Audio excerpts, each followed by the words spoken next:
It's not just an ordinary cane, my dear. Alec. It's a sword cane, see?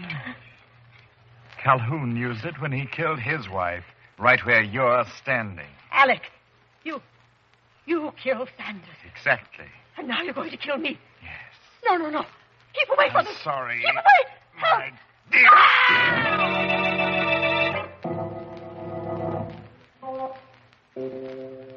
Midnight, the witching hour when the night is darkest, our fears the strongest, and our strength at its lowest ebb. Midnight, when the graves gape open and death strikes. How? You'll learn the answer in just a minute in The House Where Death Lived.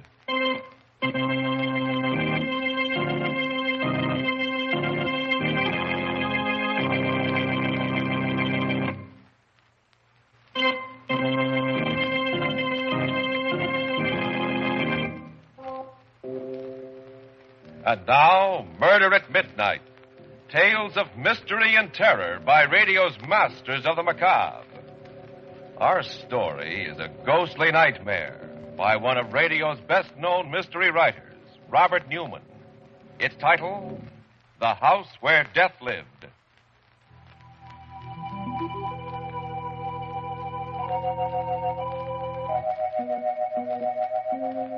A large rambling house on top of a hill.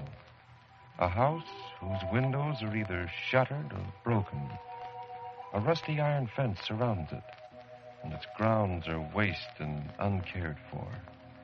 A car grinds slowly up the hill, stops before the main gate, and two men get out. One of them is gray-haired but vigorous. The other wears a chauffeur's uniform. They push open the heavy gate, start up the gravel path. Quite a joint. You could hardly expect it to be a show place after being empty for more than 10 years. It's open. Yes. Oh, I'm glad we didn't have to force it. All right, Sanders. You can go back to the car and wait for me. I should be out in about a half an hour or so. You mean you're going in alone? Why, yes. Somehow I don't think you're exactly suited by temperament for psychic research. Okay, Doc. I'll be waiting for you back in the car. Right. Now, let's see. I suppose the best place to start would be... Good evening. What? Oh, I'm awfully sorry. I hope I haven't made a mistake. This is the Calhoun house, isn't it? Oh, yes. Oh, this is very embarrassing. I was down to see the trustees just this morning. They gave me permission to go through the place and told me that there was no one living here, that no one had lived here for many years. Well, as you can see, that's not quite true. Not that it matters. I lead a rather lonely life, and I'm very glad you came. I'd be more than happy to show you around. Well, you're very kind. My name is Goff, Dr. Alexander Goff. Dr. Goff. For the past few years, I've been specializing in psychic research. Oh, yes. You've heard of me? I'm sorry, no. But I do know that scientists, specialists in psychical research, have been interested in the house for many years. There have been several books written about it. I read about it in the series of studies that Kinsey did. He said it was one of the most fertile fields for manifestations he'd ever come across. It has a long history of apparitions and hauntings. That's very true. And now, would you like to look around? I'd like that very much. Very well. I imagine the best place to begin is with the cellar. This way. The cellar. That's where Mrs. Calhoun was killed, wasn't it? Yes. Huh? I keep the door locked now for that and for several other reasons.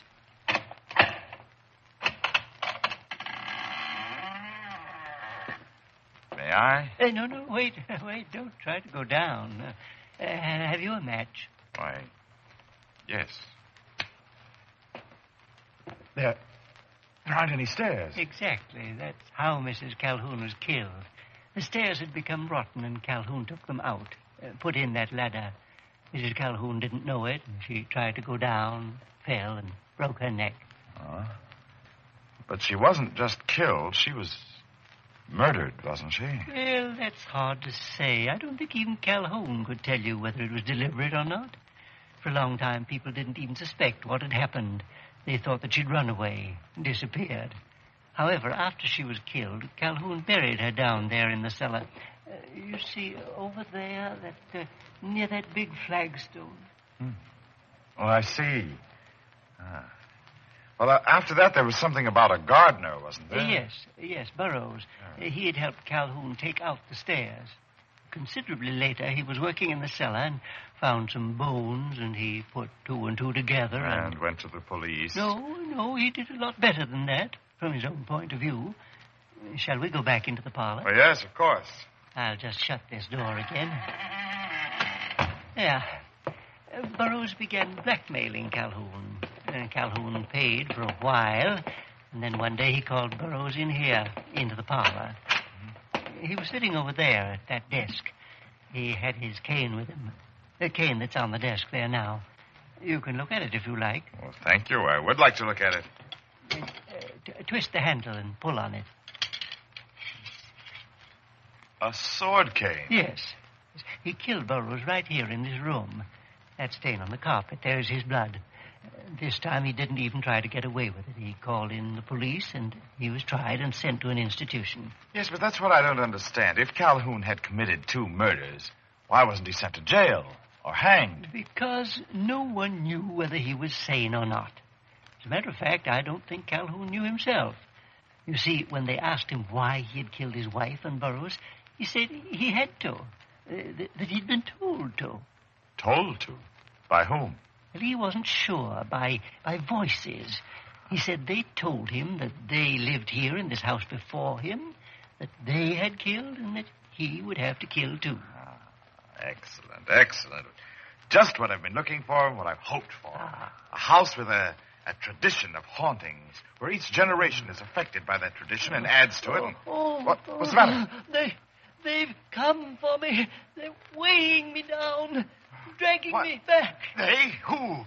Oh, you're ill. Here, let me help you. No, it's no use. You can't pick me up. It's too much on my hands. On my head.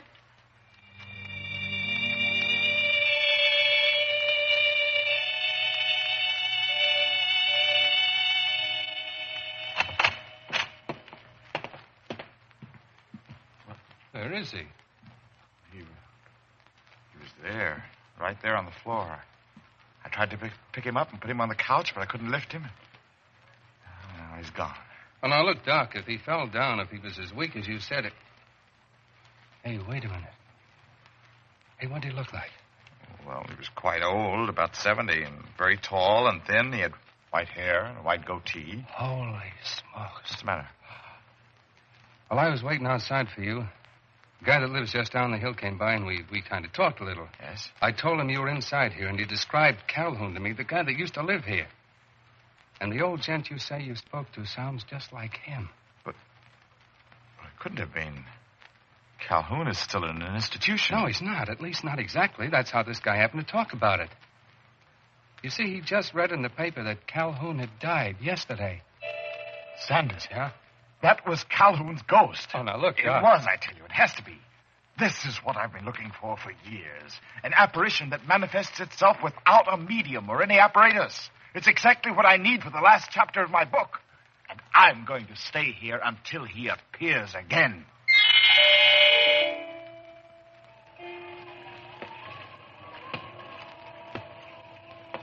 Calhoun? Calhoun? Where are you? Why don't you come back? I'm waiting for you. Oh, it's no use. 2 days now and not a sign of him. Maybe Sanders was right. Maybe I did imagine the whole thing. Either that. Wait a minute. He didn't die here. He died at the asylum. He'd lived here all his life, committed 2 murders here. Perhaps the aura, the forces here, were strong enough to evoke him once, but not to bring him back again. His wife and the gardener, they did die here. If I could establish contact, I might be able to evoke them. Or else if someone else died here, someone I knew and someone that knew me. Calhoun! Is that right? Is that what I have to do? What? Who's there? Me, Doc. Sanders. Oh, just a second. Oh, what a night. It's blowing like all get out. What do you want, Sanders? Well, the missus thought she's getting a little worried about you.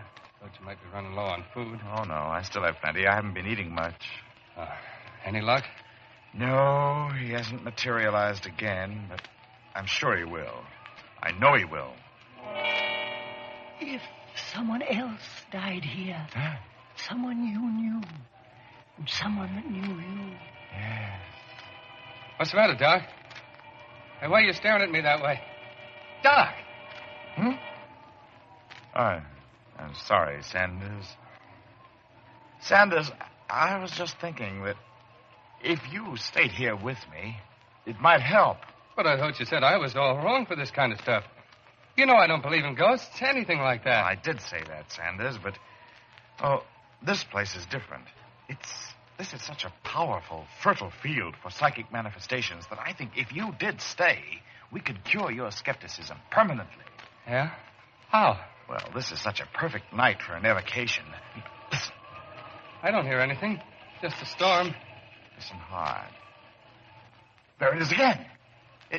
It's down in the cellar. Where's that? It's back there. Where? Go ahead, run. You're quicker than I am, Sanders. Run, hurry. Okay, but I still don't hear anything.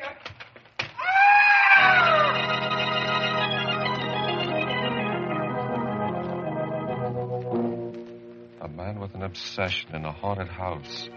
A man with a corpse on his hands as the clock strikes 12 for... Murder at midnight.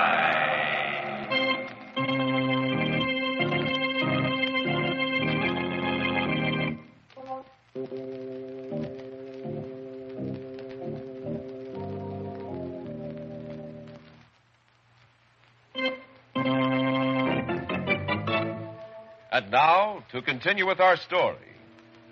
It's just a moment later, and Dr. Goff is still standing by the open cellar door.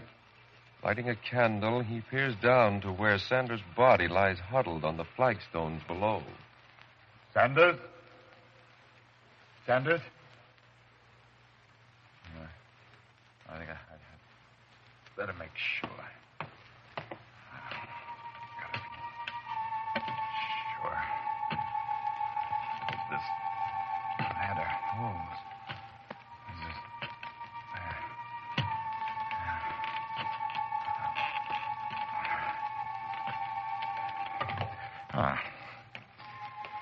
Well, now, let's see. He's dead, all right. Very dead. Neck broken in 2 places. I'm sorry, Sanders. Very sorry. But science is a hard mistress. I've been working on my book for 7 years. This is the first chance I've had to make detailed and objective observations on a specific set of phenomena. And when Calhoun didn't materialize again, I'm sure you understand.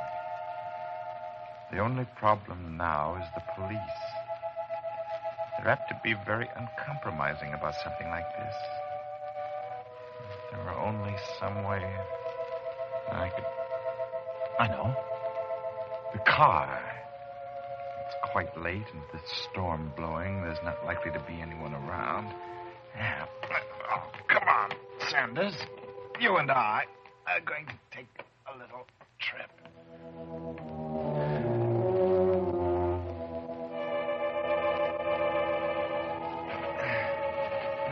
Oh, we're almost there, Sanders. Just a little farther. Here we are. Now, let's see. Well, you turned the car around before you came in, so it's headed downhill. That's splendid. Very considerate. Now, open the door and put you in. Oh, up. Just make sure you don't fall sideways. That you stay behind the wheel. Yeah, that's it. Oh, is there anything else? Anything I've forgotten? I don't think so. Now, just take the brake off. And shut the door. And wait. There's no telling how far she'll go, especially with the streets so bumpy. I only hope that she'll go far enough to pick up plenty of speed so that when she does...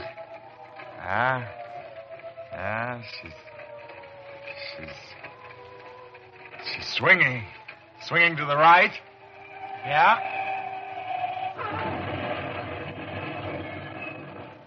And now I wait.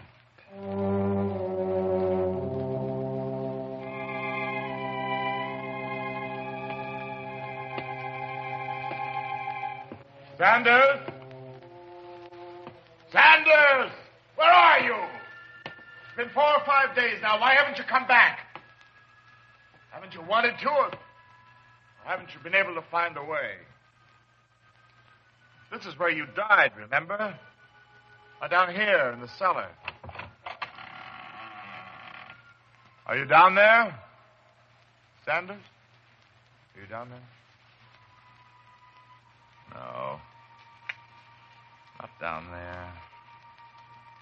Not anywhere. What's that? Yes? Oh, who's that? Who's there? What do you want, Jean? I want to talk. Let me in here, please. Just a second.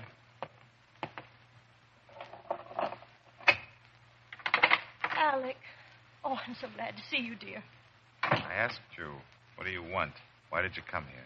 Why? It's been almost a week now since you've been home. Have you any idea how worried I've been? You didn't even phone me after Sanders was killed. I'm sorry. I just never thought of phoning you. I had other things on my mind. How did it happen, Alec? You read the verdict of the inquest. You probably fell asleep at the wheel waiting for me. The brakes slipped. The car rolled down the hill and crashed. Poor Sanders. Somehow I can't help feeling... Feeling what? I don't know. Perhaps it's this horrible old house. Everything about it is just plain evil. Oh, Alec, why don't you give it all up? Give what up? This obsession of yours. You started writing a book, doing psychical research to prove that there were no such things as apparitions or ghosts. Suppose now... I found out that I was wrong. What? Yes, what would you say if I told you that I'd already seen one apparition here, and that I was expecting to see another one? Alec, oh, no. Oh, yes, Gee. The first evening I came here, I saw Calhoun. I talked to him. He showed me around the house. And later on, I discovered that he had died the day before. I waited for him to come back again, but he never did. And I finally realized why. He couldn't come back because he hadn't died here. He died at the sanitarium. But now, I'm waiting for Sanders to come back. Sanders? But he didn't die here either. He died? Yes, Jean. I don't like it here, Alec. I'm afraid. I'm going. No, Jean. Don't go. You can help me. Huh? Come on in here. Into the parlor. But Alec. Come on, Jean. Later I'll tell you a very interesting story about this room, about something that happened here a long time ago. But All right, Alec. That's a good girl. You know, Jean, I've just realized I've been very stupid. Calhoun couldn't come back again because he didn't die here. Sanders did die here, but he wasn't buried here. And now I'm beginning to think that a spirit can only materialize in the place where its body is. But what's that got to do with me? Dear, does anyone know that you came here tonight? Why, no, but... Good. What do you mean? And what are you doing with that cane? You remember I said I was going to tell you a story about something that had happened here in this room? Well, this cane played an important part in it. You see, it's not just an ordinary cane. This is a sword cane. It's what Calhoun used when he killed his wife, right where you're standing. Alec, you killed Sanders. Exactly. And now you're going to kill me. Yes, dear. I am going to kill you. And I'm going to bury you right here, down in the cellar where Calhoun buried his wife. Then at least you will be able to come back. No, don't. Don't try and run away. You won't do any good. You see, I locked the door. No. Keep away from me. I'm sorry. Keep away. My Help! dear. No!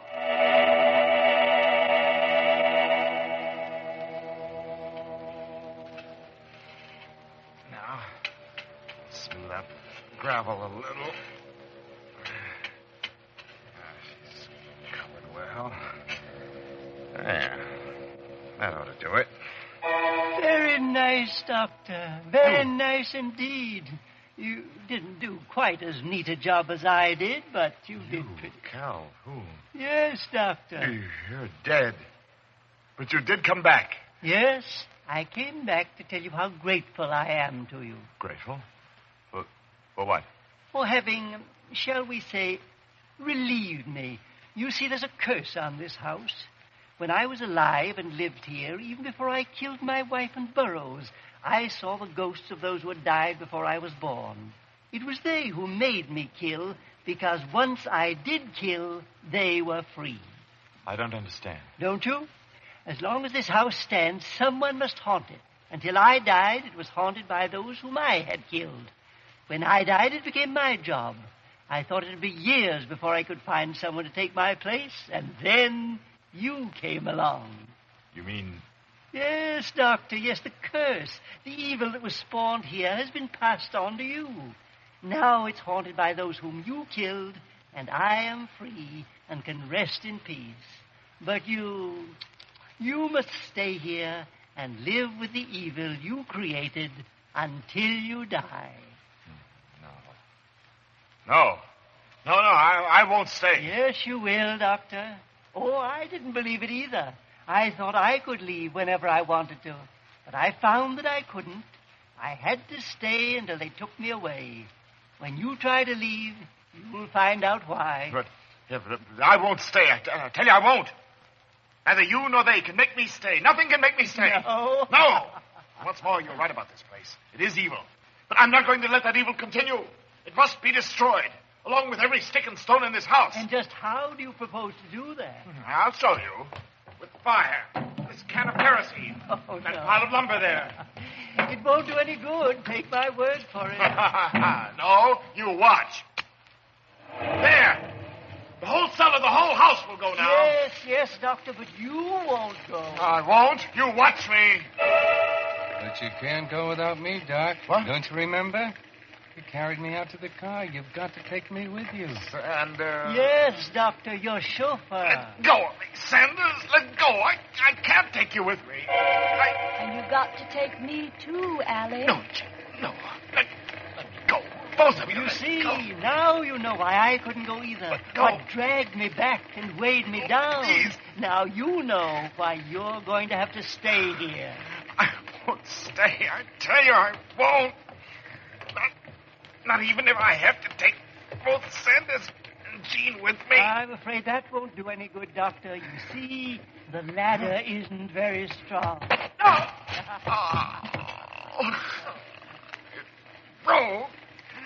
It broke.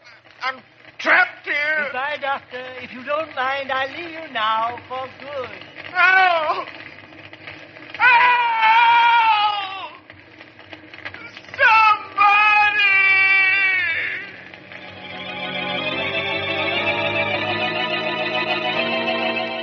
The flames roar higher and higher as Dr. Goff screams and staggers backward. Far away, a bell starts tolling for... Murder at midnight.